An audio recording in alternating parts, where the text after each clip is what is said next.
Muy buenas tardes, bienvenidos al Mundo Ahora de France 24. Yo soy Elena Lozano y todo lo que verá a continuación es noticia. Iniciamos. Tras 20 días de ataques, Tailandia y Camboya acuerdan un cese el fuego con efecto inmediato en la frontera común. Desde el 7 de diciembre que iniciaron las hostilidades, al menos 100 personas murieron y cerca de 700,000 fueron desplazadas.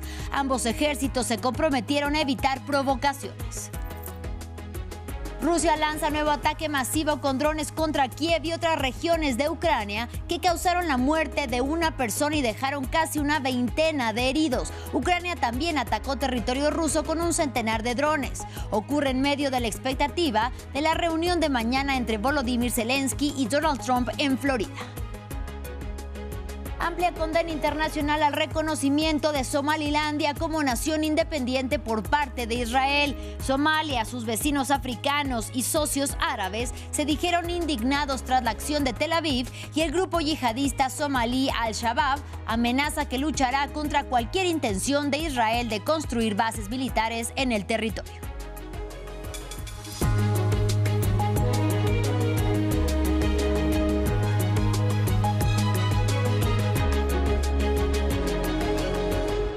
Iniciamos en el sudeste asiático. Tailandia y Camboya acordaron un cese el fuego con efecto inmediato en la frontera común tras 20 días de ataques. Desde el 7 de diciembre, cuando rompieron la tregua mediada por Donald Trump a finales de octubre, al menos 100 personas murieron y cerca de 700,000 fueron desplazadas. Ambos ejércitos se comprometieron a evitar provocaciones. Los mandatarios de ambos países se reunirán mañana con su homólogo chino Xi Jinping en Beijing. Ampliamos a continuación.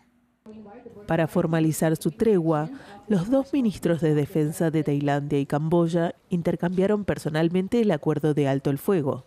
La declaración conjunta estipula un cese inmediato de las hostilidades. Lo más importante es que ambas partes mantendrán sus posiciones militares actuales, sin nuevos movimientos militares ni refuerzos, ni nuevos ataques ni provocaciones. Las autoridades tailandesas también deben liberar a 18 soldados camboyanos en un plazo de 3 días. Ambos reinos se acusan mutuamente de estar detrás de la reanudación de los combates a principios de diciembre, 6 meses después de la última escalada mortífera en julio. Camboya y Tailandia llevan décadas de desacuerdo sobre la demarcación de su frontera compartida de 800 kilómetros. Su demarcación se decidió durante el periodo colonial francés, a principios del siglo XX. En las últimas 3 semanas, alrededor de 100 personas murieron en ambos lados. El alto del fuego permitirá a los aldeanos que fueron evacuados de sus hogares a lo largo de la frontera regresar a sus hogares y reanudar sus actividades. Alrededor de 1 millón de personas han sido desplazadas. 2 cuestiones siguen sin resolverse y, como siempre, amenazan la sostenibilidad del alto el fuego, la demarcación precisa de la frontera y la soberanía sobre varios antiguos templos fronterizos. Este domingo en Myanmar se celebrarán elecciones legislativas, comicios que según la junta militar en el poder serán un camino hacia la democracia y la paz. Sin embargo, no todos los birmanos podrán votar. Más de 1 millón de rohingyas han sido empujados al exilio y privados de sus derechos civiles en medio de una guerra civil prolongada que se intensificó con el golpe militar ocurrido en 2021. Ampliamos a continuación. Algunos de ellos llevan aquí 8 años. En Cox's Bazar, al sur de Bangladesh, estos refugiados rohingyas se sienten desamparados ante las elecciones legislativas que se celebran en su país de origen, Myanmar. La junta militar en el poder presenta los comicios como un camino hacia la democracia y la paz.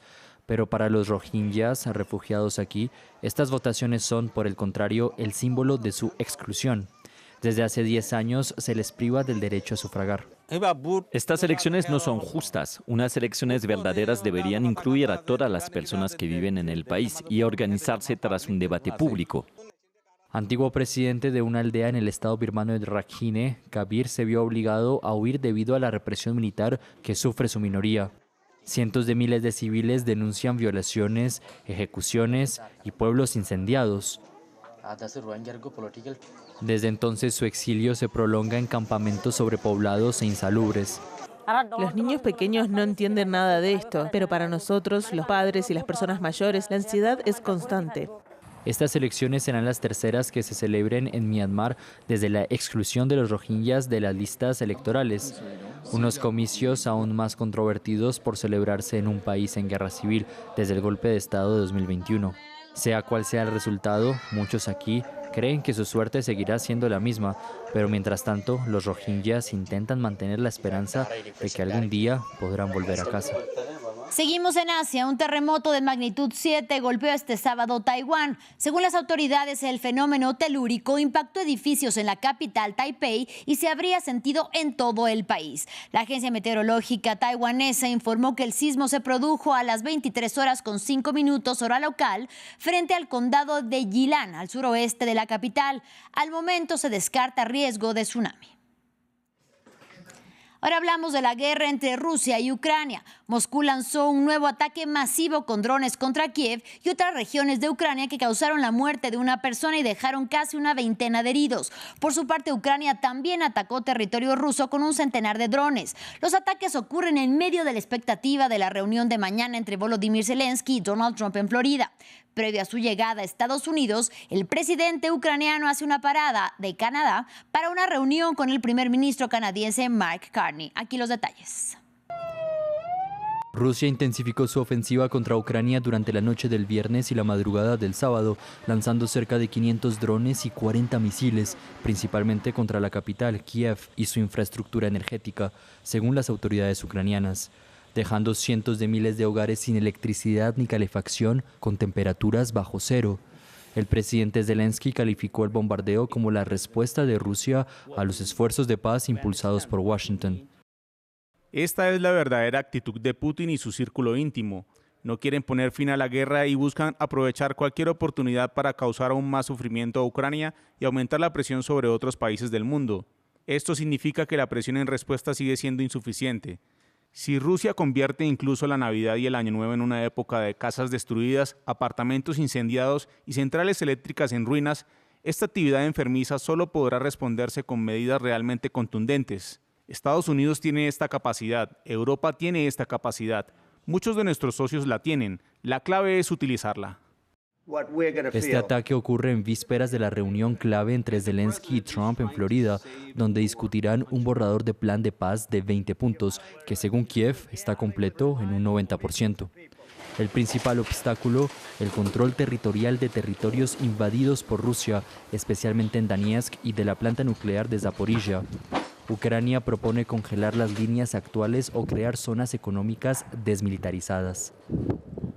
Vamos al continente africano. Costa de Marfil fue a las urnas este sábado para elegir a los 255 miembros de la Asamblea Nacional. Esto en una jornada boicoteada por un sector de la oposición, representada por el Partido de los Pueblos Africanos de Costa de Marfil, y cuyo líder, el expresidente Laurent Gbagbo, fue inhabilitado en las pasadas elecciones presidenciales de octubre.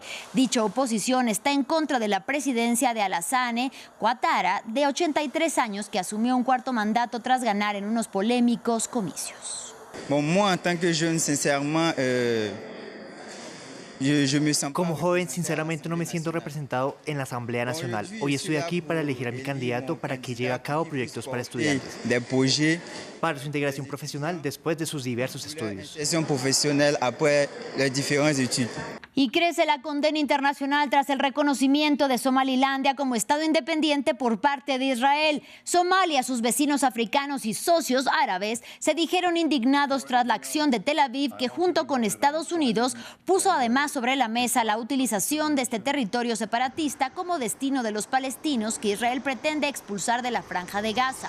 El gobierno somalí lo calificó de ataque deliberado contra su soberanía, mientras que el grupo yihadista somalí Al-Shabaab amenazó con que luchará contra cualquier intención de Israel de construir bases militares en el territorio. Escuchemos qué piensan habitantes de Mogadiscio. Me enteré de que Somaliland ya ha recibido el reconocimiento de Israel, aunque no ha obtenido el reconocimiento pleno del mundo. Es lamentable que hoy el pueblo y el territorio somalí busquen el reconocimiento de los judíos. Esto significa que el conflicto de Oriente Medio se está trasladando a Somalia y al Cuerno de África, y es algo que no podemos tolerar. Es una medida significativa e impactante que influye en todos los aspectos. Vamos hasta Cisjordania ocupada. El ejército israelí lanzó un operativo con vehículos militares y excavadoras en la localidad de Kabatilla, en territorio palestino. El gobierno del primer ministro Benjamín Netanyahu aseguró que actuaría con fuerza contra este poblado que, según denuncia, era el lugar en el que vivía el supuesto atacante palestino que el viernes atropelló a un hombre y apuñaló a una joven en territorio israelí. Ambos murieron ese mismo día. Estas incursiones israelíes son habituales y sostienen que son formadas para prevenir futuros ataques. Sin embargo, organismos de derechos humanos y también organismos internacionales lo denuncian como castigo colectivo. Daisy Lanza nos cuenta más. La ciudad de Kabatilla, en Cisjordania ocupada, en vilo por la amenaza de represalia. El ministro de Defensa israelí, Israel Katz, ordenó a los militares actuar con fuerza e inmediatamente contra la aldea. Su argumento: de esa localidad era oriundo el atacante palestino que el viernes embistió con su coche a un hombre y luego apuñaló a una mujer en el norte de Israel, causando la muerte de ambos. Ahora los habitantes de Kabatilla denuncian abusos y amenazas indiscriminadas por parte del ejército israelí. Me tomó, me esposó las manos a la espalda, me metió en la parte trasera de un jeep y me cubrió la cara. Luego me llevó a la casa donde se llevó a cabo la operación. Nos hicieron entrar y comenzaron a interrogarnos, preguntándonos qué opinan de la operación, qué opinan de la operación. Nadie dijo nada, porque cualquiera que hablara sería fusilado, muerto. La diferencia entre esta incursión y las anteriores es que esta es mucho más estricta. Se ha impuesto un toque de queda y se han cerrado todas las carreteras principales y secundarias de la ciudad. Vehículos militares israelíes y excavadoras operaban desde la noche del viernes durante una incursión en Kabatilla. Es una práctica común que Israel lance incursiones en las ciudades de Cisjordania, de donde provienen presuntos atacantes, o demuele viviendas pertenecientes a sus familias.